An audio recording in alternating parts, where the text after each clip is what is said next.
Bloomberg Audio Studios. Podcasts, radio, news. The number one priority of this Labour government is growth.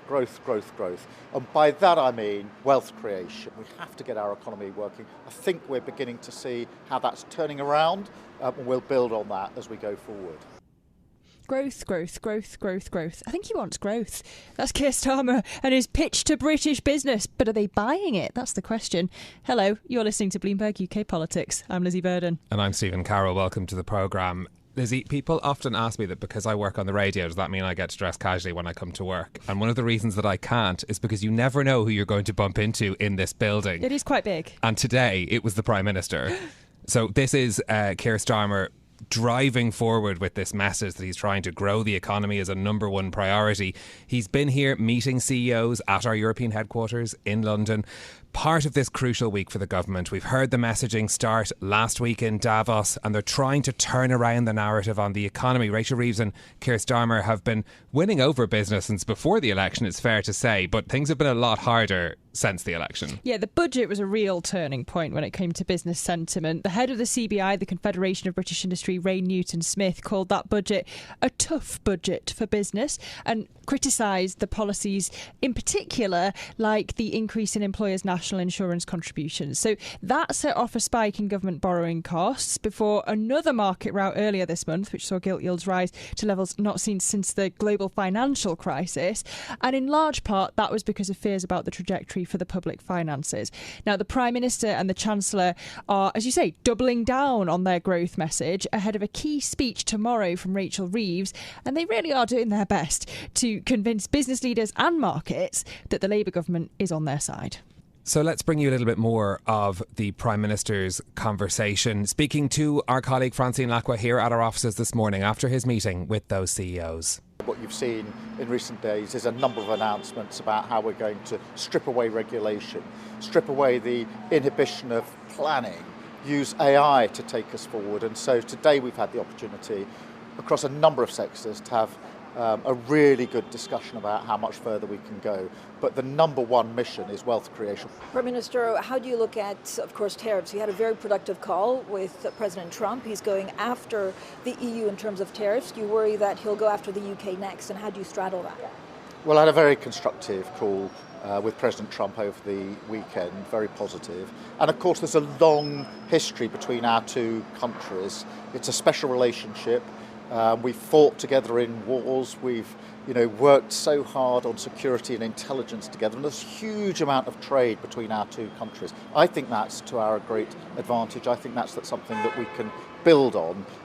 And so I was very pleased with the engagement that we've had with President Trump. We'll build on that. Yeah, so do you think tariffs can be kept at bay?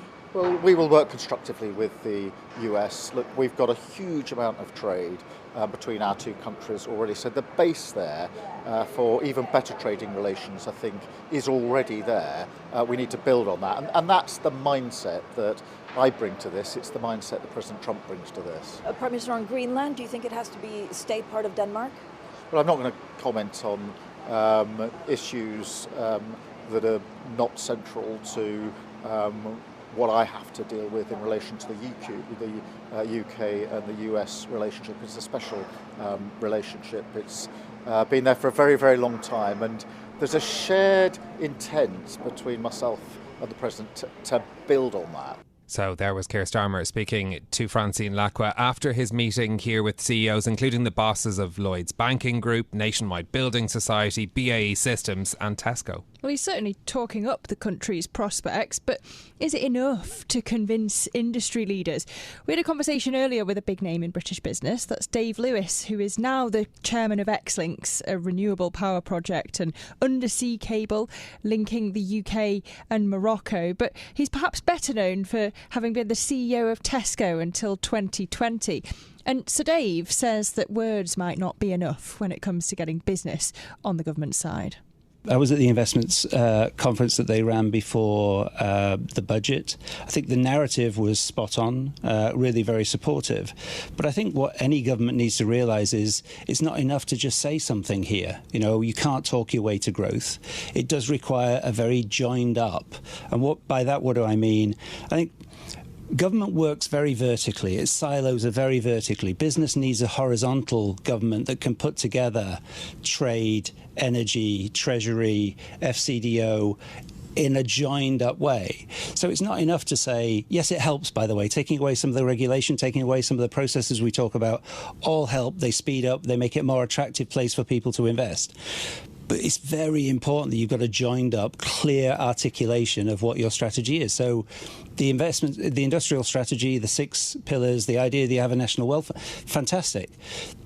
But it's what you do with that that matters rather than just what you talk about. So I believe the intent, but my challenge would be is you need to make it real. Where are the benchmarks? What's the first targets you're looking for to make sure that these words are being backed up with action? I think if we want to talk about infrastructure projects, why don't we have a list of the 5 big infrastructure projects? Who's responsible? What time? I'm a business person. If I was sitting there, I'd have a portfolio of all the things as a government I wanted to invest in and what it is I would expect for them to deliver in terms of growth. And if you want an example of that, we all look back and I think quite happily at what Kate did with the vaccines programme and said, actually, here's how you run a portfolio, here's how you invest in different optionality in order to get a result in a quicker time. That approach is a business approach, and I'm absolutely sure it could be applied to government in this space. Is it joined up thinking, though, to be asking businesses to help you grow the economy and then whack them with tax hikes in the October budget? Well, the obvious answer is no, it isn't, right? But I think this is where we have to get a little bit more subtle and say, actually, you need to think about the different sectors and how it is you want to grow the economy. Well, let's think about your former sector, retail. Yep. Was it naive of Labour to assume that companies were just going to shoulder this burden or that it wasn't going to hurt the economy, particularly when we're thinking about big supermarkets like Tesco? Well, look, I try not to talk too much about places I've been, but obviously the impact on the retail sector of changing the cost of employment is significant. And with industries which have such thin margins, there's only one place that can go, and that ends up being either inflation in terms of prices, or it ends up looking at productivity and improvements. It's not like there are 27 options here. It's pretty clear. So that must have been known when those decisions were taken. So if you're going to do that, then where are you going to drive growth elsewhere in the economy becomes even more of a strategic question for a government. So that was the former Tesco CEO Dave Lewis speaking to us on Bloomberg Radio this morning. Of course, another side of all of this is the drive to try and get more money into UK assets. The tech investor Cathie Wood was also in studio with us a little bit earlier. We asked her about where she was seeing opportunities for ARK Invest in the UK. Now, she's very much in favour of Donald Trump's drive for deregulation, believing that will help to spur growth in all sorts of industries. And she's also hopeful about the efforts the Prime Minister has made so far. Well, half the solution is understanding the problem, and just making that statement suggests to me that he's saying, why hasn't this happened? And I also, over the weekend, heard one of the finance ministers, or maybe the finance minister, say the same thing. This is a mantra, and I think it has been catalyzed by artificial intelligence as well. If you think about the UK, you produced 2 of the most important AI companies in the world, DeepMind, which Alphabet now owns, and ARM, which SoftBank primarily owns. By all rights, you should be developing a deep venture capital pool here, feeding startups and nourishing them and deepening your listed equity markets. And so I think that's what they're going to do, which is fantastic. It's fantastic for the UK. Absolutely. But they talk very ambitiously, the UK leadership, but so too do the European government's leadership. And Donald Trump, as you say, is very passionate about deregulation. So yes, everybody's on the same page, but it is a race. Is the UK keeping up enough with the EU and the US when it comes to deregulation for you to be really confident, Cathie, putting your money here? I think that that Europe is more tied up in regulatory knots than the UK is. And in fact, some of our companies, Palantir has been very vocal, for example, and we think that's one of the most important AI platform companies out there. Alex Karp, the CEO, has said, I am pulling employees out of Europe because, we're running into all of these obstacles that could really harm us, being hit by a 4% fine, 4% of revenue, and that's global revenue, or 7% of revenue, I heard recently. That's crazy. So I think Europe is going to be held back until it gets its regulatory act together. I think the UK is more progressive from a regulatory point of view. And as I said, I really believe that half the solution, the fact that your Prime Minister, your Finance Minister, in the same week are saying, we've got to figure this out, I think that's a very good thing for the UK.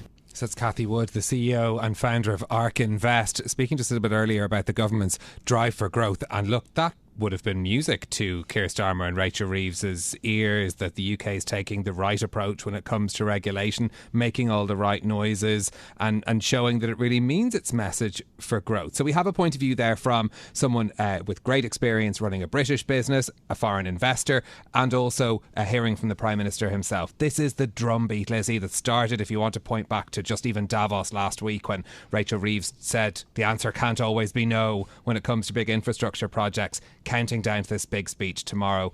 What can Rachel Reeves do to impress?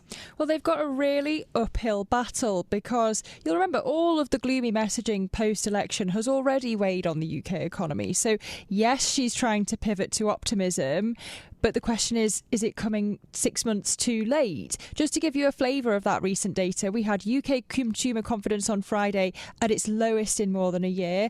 Jobs cut at the fastest pace since the financial crisis. Public borrowing overshooting forecasts. Private sector activity stagnating. Sainsbury's cutting 3,000 jobs last week. So she's got a lot to do. Do you keep this list in your head? I do. Of bad news about the UK economy? My little black book on the UK Chancellor. Just to be able to rattle all those off the top of your head. But look, these are the sorts of things that are weighing on what the stakes are for Rachel Reeves and making this growth speech. She's got a bit of a mountain to climb when it comes to reasserting this message to growth. We know that the legwork's being done with the meetings that happened here today with those CEOs as well, but big ambitions for this speech tomorrow. Unfortunately, our UK government team has been scooping up all of the different announcements, such as the announcement of a third runway at Heathrow. We know that she's signalled the UK's open to membership of the Pan-Euro-Mediterranean Convention, and we know that she has already, the Treasury has axed the Competition and Markets Authority chair so that they could have someone who's more about growth than risk. Indeed, so plenty to watch out for in that speech for tomorrow. That's it from us for today, though. If you like the programme, don't forget to subscribe, give it 5 stars so other people can find it on Apple Podcasts, Spotify or wherever you listen. This episode was produced by Tiwa Adebayo and our audio engineer was Sean Guastamakia. I'm Lizzy Burden. And I'm Stephen Carroll. We'll be back with more tomorrow. This is Bloomberg. Bloomberg UK Politics. Listen weekdays at noon on DAB Digital Radio in London.